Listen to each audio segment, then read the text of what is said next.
بسم الله الرحمن الرحيم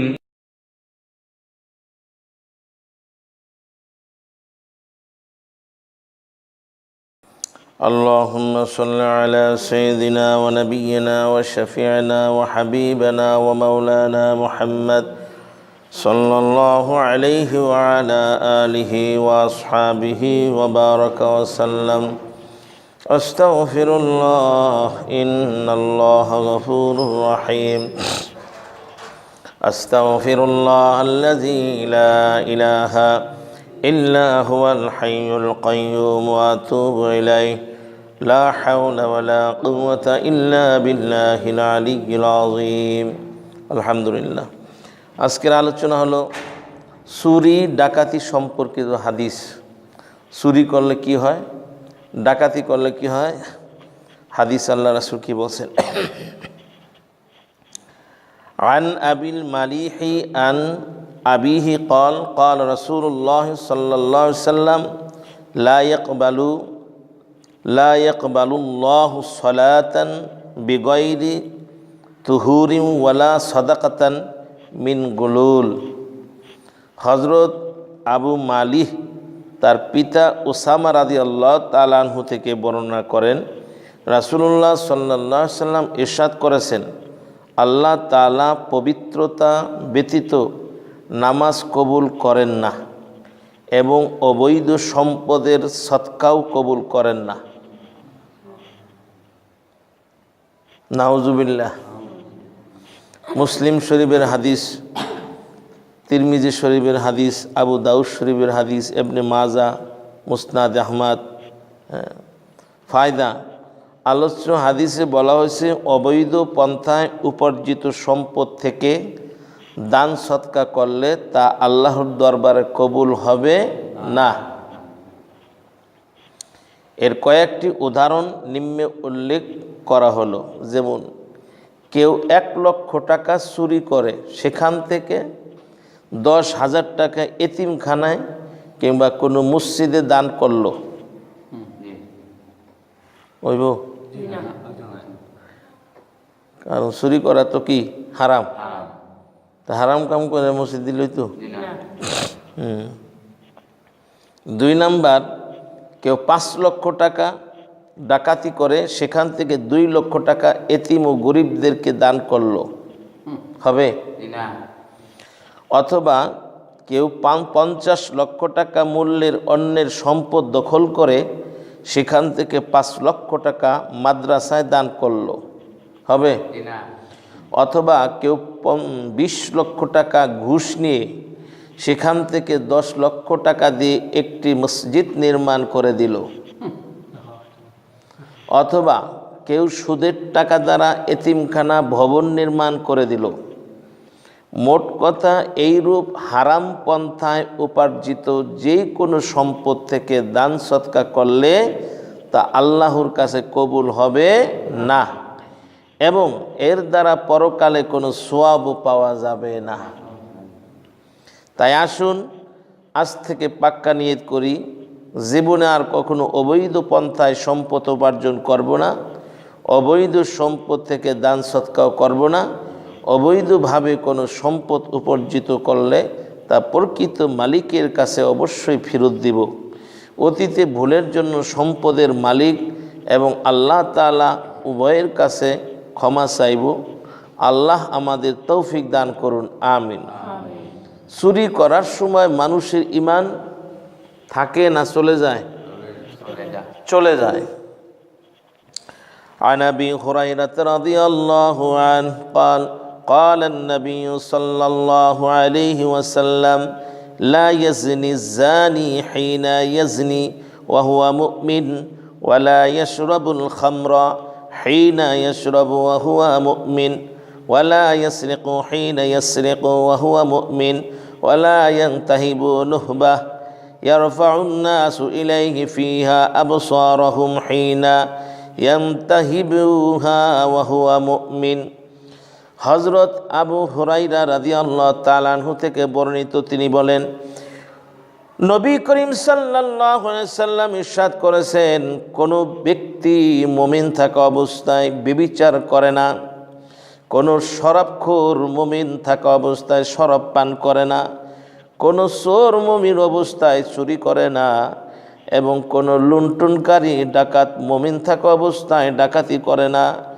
যখন লোকজন তার প্রতি তাকিয়ে তার লুটের দৃশ্য প্রত্যক্ষ করে, অর্থাৎ ইমান যখন থাকে সে চুরি করে না, ডাকাতি করে না, জিনা করে না। ঠিক আছে, ফায়দা। ইমাম বুখারী রহমাতুল্লাহ বলেন, হযরত ইবনে আব্বাস রাদিয়াল্লাহু তাআলা আনহু থেকে এই হাদিসের ব্যাখ্যায় বলেছেন যে মুমিন এই ধরনের গর্হিত কাজে লিপ্ত হয়, তার ইমানের নূর ছিনিয়ে নেওয়া হয়। আর আল্লামা ইমাম নববী রহমাতুল্লাহ আলাইহি বলেন, হাদিসে বর্ণিত গুনাহে লিপ্ত থাকার সময় তার গুনাহকারী ইমান চলে যায়, অতঃপর যখন সে সব গুনাহের কাজ ছেড়ে দেয় এবং তওবা ইস্তেগফার করে, তখন পুনরায় আবার ইমান ফিরে আসে। তবে ব্যাখ্যা যে যেমনই করুক না কেন, এ কথা তো সত্য যে এরূপ পাপ কাজে লিপ্ত হলে তার ইমান চলে যায়। আর ইমান চলে যাবার পর তওবা করার পূর্বেই যদি তার মৃত্যু হয়ে যায়, তখন তার অবস্থা কি হবে? কি চুরি করে যে গেল তখন তো ইমান চলে যায়। ডাকাতি যখন করে, জিনা যখন করে, হ্যাঁ, তার ছিনতাই যখন করে, তো ওই অবস্থা যদি হে মারা যায়, তখন কি অবস্থা? তাহলে তো ইমান হারা হয়ে গেল, তো এই বেঈমান হয়ে মারা গেল। তাই আসুন আজ থেকে আমরা পাক্কা ইরাদা করি, জীবনে আর কখনো ব্যভিচার করব না, জীবনে আর কখনো মদ্যপান করব না, জীবনে আর কখনো চুরি করব না, জীবনে আর কখনো ডাকাতি করব না। অতীতে যাদের সম্পদ চুরি বা ডাকাতি করছি তাদের তা ফেরত দিয়ে দিব। অতীতে যেসব ভুল করেছি সেজন্য আল্লাহর কাছে তওবা করব। আল্লাহ আমাদের তৌফিক দান করুন, বলেন আমিন। হারাম খাদ্য খেলে কোনো ইবাদত কবুল হয় না, হারাম খানা খাইলে হারাম। عن أبي هريرة رضي الله عنه قال قال رسول الله صلى الله عليه وسلم أيها الناس إن الله طيب لا يقبل إلا طيبا ثم ذكر الرجل يطيل السفر أشعث أغبر ثم يمد يديه إلى السماء يا ربي يا ربي ومطعمه حرام ومشربه حرام وملبسه حرام وغذي بالحرام فأنى يستجاب لذلك। হযরত আবু হুরায়রা রাদিয়াল্লাহু তাআলা আনহু থেকে বর্ণিত, তিনি বলেন, রাসূলুল্লাহ সাল্লাল্লাহু আলাইহি ওয়াসাল্লাম ইরশাদ করেছেন, হে লোক সকল, নিশ্চয় আল্লাহ তাআলা পবিত্র, আর তিনি পবিত্র বস্তু ছাড়া কিছুই কবুল করেন না। এরপর তিনি এক ব্যক্তির কথা উল্লেখ করেন, দীর্ঘ সফরে যার মাথার চুলগুলো এলোমেলো এবং চেহারা ধুলা মিশ্রিত, সে আসমানের দিকে হস্ত প্রসারিত করে, হে আমার প্রভু, হে আমার প্রভু বলে আহ্বান করে, অথচ খাদ্য হারাম। অনেক সফর করছে, অনেক সফর করে না, তো সফর করা কি কষ্ট না আরাম? কষ্ট। চুলমুল এলোমেলো, উস্কো খুস্কো। আল্লাহ রাসূল বলতেছে, ওই লোকটা সফরে যাইয়া এই অবস্থা তার, তখন আকাশের দিকে হাত উঠিয়া ইয়া রব্বি, হে প্রভু, হে প্রভু, হে আমার প্রভু বলে আহ্বান করে, অথচ খাদ্য হারাম, তার পানীয় হারাম, তার পোশাকও হারাম, তার জীবিকা হারাম। এমত অবস্থায় তার দোয়া কিভাবে কবুল হবে? কবুল হবে? তিরমিজি শরীফের হাদিস 2989, আহমদ 8348। ফায়দা, আলোচ্য হাদিস থেকে প্রতীয়মান হয় যে হারাম খাদ্য খেয়ে ইবাদত করলে তা আল্লাহর দরবার কবুল হয় না। শুধু হারাম খাদ্যই নয়, বরং যে কোনোভাবে হারাম পদ্ধতিতে অর্থ সম্পদ উপার্জন করলে তার জন্য এই হুকুম প্রযোজ্য। অর্থাৎ হারাম উপার্জনকারীর কোনো ইবাদত আল্লাহর কাছে কবুল হবে না, অতএব আজ থেকে আমরা পাক্কা নিয়ত করি জীবনে আর কখনো হারাম পন্থায় অর্থ সম্পদ উপার্জন করব না, হারাম বক্ষণকারীদের সাথে আন্তরিক সম্পর্ক রাখব না, হারামকে সব সময় ঘৃণা করব, হারামকে সব সময় বর্জন করে চলব।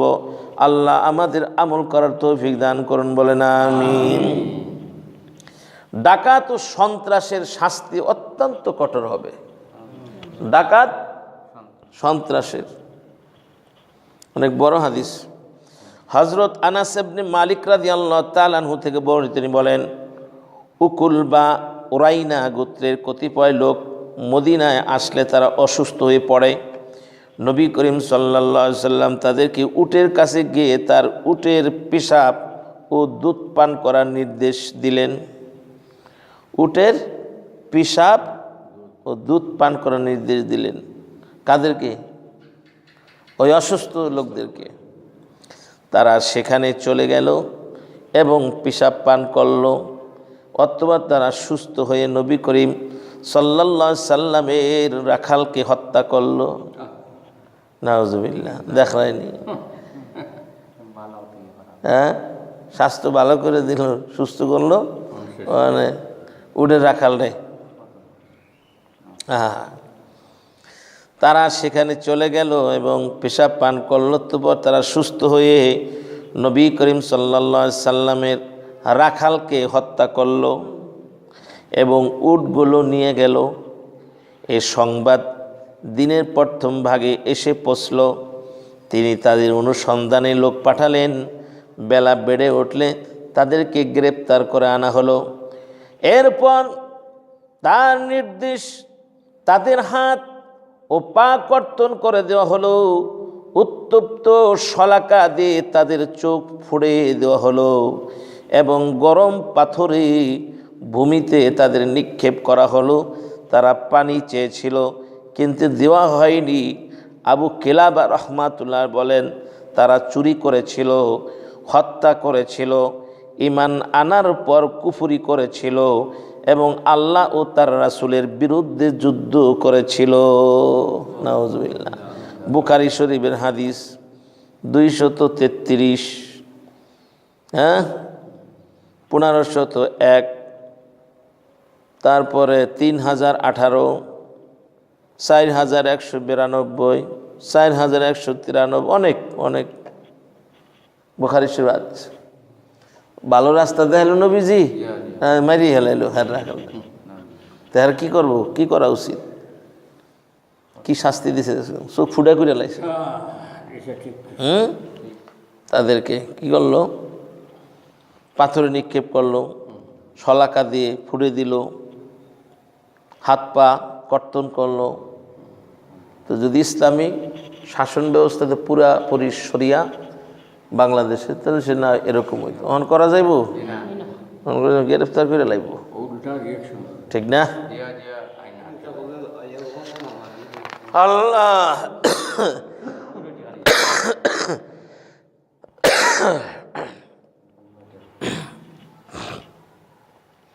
আলস্য হাদিস দ্বারা প্রতীয়মান হলো যে অকাল অথবা উরাইনা গোত্রের ওইসব লোকদেরকে এত কঠিন শাস্তি প্রয়োগের কয়েকটি কারণ রয়েছে, যথা তারা ইসলাম ত্যাগ করে মুরতাদ হয়েছিল।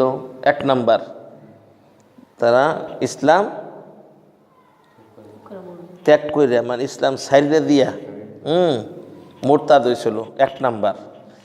2 নাম্বার, উটের রাখালদেরকে হত্যা করেছিল।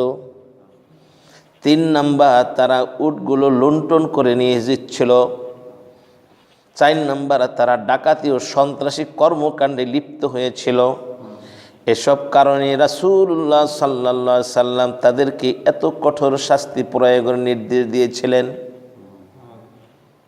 মুরতাদ হয়েছে মুসলমান ছেড়ে দিয়া, আবার হত্যা করছে, আবার ডাকাতি করছে, তাকে ছেড়ে দিব? তো যাই হোক, আল্লাহ পাক রব্বুল আলামিন আমাদের সবাইকে সুস্থ বন্দেগী করার তৌফিক দান করে, সুস্থতা থাকা। আল্লাহ পাক রব্বুল আলামিন যেন দুনিয়াতে যে দিন রাখে তার মর্জি মোতাবেক ইবাদত বন্দেগী করতে পারি। চুরি ডাকাতি বেঁচে যেতে আমরা না যাই, মানুষ হত্যা যাতকে না করি, এরকম দুনিয়াতে যদি আপনি এরকম করেন, দুনিয়াতে ফাঁক ফোক আছে ছাইড়া দিব, কিন্তু মাওলায় তো দূরে বলব কিয়ামতের ময়দান, তখন তো সারাসারি নাই। কি কথা ঠিক না?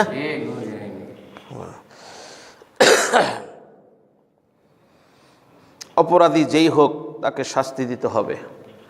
আগামীকাল ইনশাআল্লাহ। اللهم صل على سيدنا وحبيبنا ومولانا محمد صلى الله عليه وعلى آله وأصحابه وبارك وسلم. أستغفر الله إن الله غفور رحيم. أستغفر الله الذي لا إله إلا هو الحي القيوم وأتوب إليه. لا حول ولا قوة إلا بالله العلي العظيم. سبحان الله وبحمده سبحان الله العظيم. سبحان الله وبحمده سبحان الله العظيم.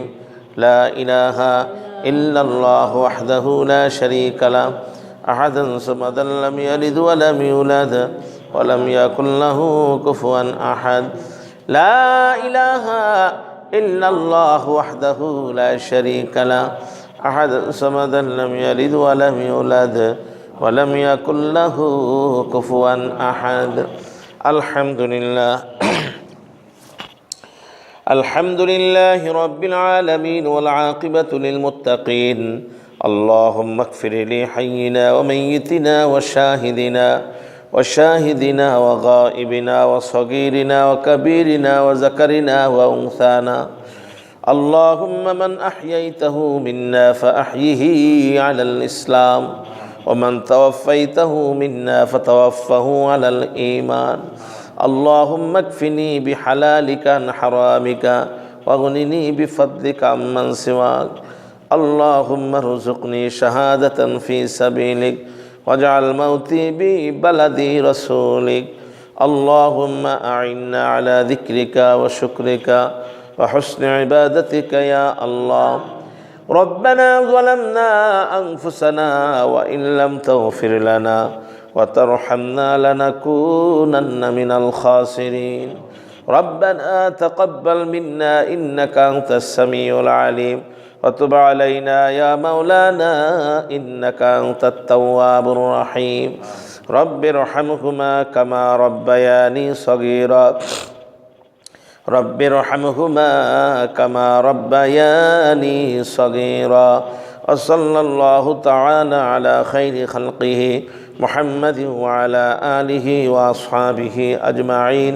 آمين برحمتك يا أرحم الراحمين.